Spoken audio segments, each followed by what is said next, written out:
वो बचपन का सावन, वो कागज की कश्ती, वो बारिश का। कहते हैं ना दोस्तों कि एक गाना है, उसमें कवि ने कहा है कि मोहल्ले की सबसे पुरानी निशानी। आपने देखा होगा कि आपके गांव में सबसे पुराना घर या फिर सबसे पुरानी कोई भी पेड़ या फिर कुछ भी अभी भी बचा होगा, जिस पे आप बैठ के खेलते थे, जिस पे आप जहाँ पे आप खेलते थे, जहाँ पे आप जाके अपना टाइम व्यतीत करते थे। मोहल्ले की सबसे पुरानी निशानी, वो बुढ़िया जिसे बच्चे कहते थे ना। मोहल्ले की सबसे पुरानी निशानी, वो बचपन का सावन, वो बारिश का पानी। तो उसी के साथ आज मैं लेकर आ गया हूँ आपकी बचपन की यादों की दूसरा पार्ट। तो इसको लास्ट तक देखिएगा, आपको बहुत ही अच्छा लगेगा। चलिए वीडियो को स्टार्ट करते हैं। कागज की कश्ती, वो बारिश का। हम वो आखिरी लोग हैं जो मोहल्ले के लोगों को देखकर उनसे अदब में उनकी इज्जत करके उनसे डरते थे, उनको देखकर ही भाग जाया करते थे।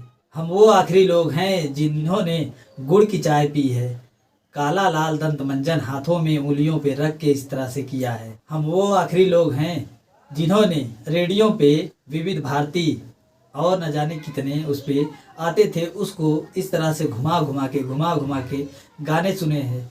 और जब ये सुनते थे कि आज आप सुनने वाले हैं मोहम्मद रफ़ी का गाना, तो कितना खुश होते थे। और हम वही आखिरी लोग हैं जो अपनी छतों पे शाम होते ही पानी का छिड़काव करना शुरू कर देते थे ताकि छत ठंडी रहे, और सुबह को सूरज निकलने तक सोए रहते थे जब तक कि कोई घर वाले ना जगा दे। वो नानी की बातों में परियों का ढेरा, वो चेहरे की झुर्रियों में सदियों का घेरा। वही लोग हैं जो छत पे सोकर ऊपर जाते आते हवाई जहाज की गिनती करते रहते थे। और हम वही लोग हैं जो तारों को गिनते रहते थे। हम वही लोग हैं जो आसमान की तरफ ताकते ताकते सो जाते थे।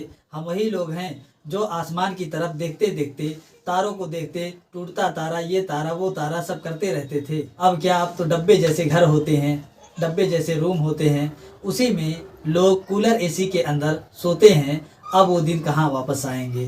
भुलाए नहीं भूल सकता है कोई, वो छोटी सी रातें, वो लंबी कहानी।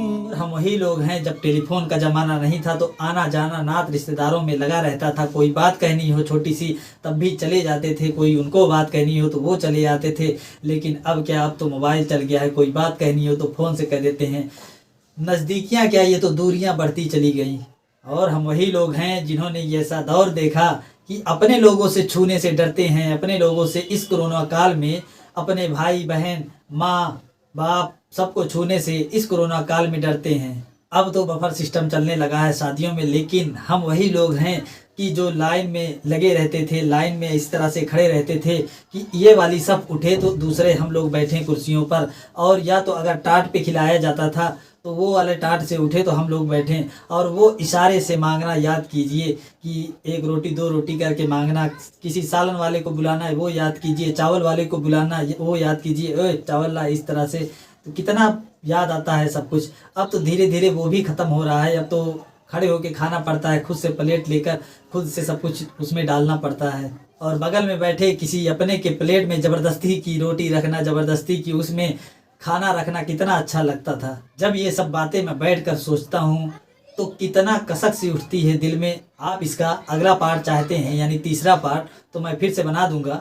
और चैनल को सब्सक्राइब करके रखिएगा, और बहुत सारी इस तरह की वीडियोस आती रहेंगी। तब तक के लिए जय हिंद। को लौटा दो बचपन का सावन, वो कागज की कश्ती।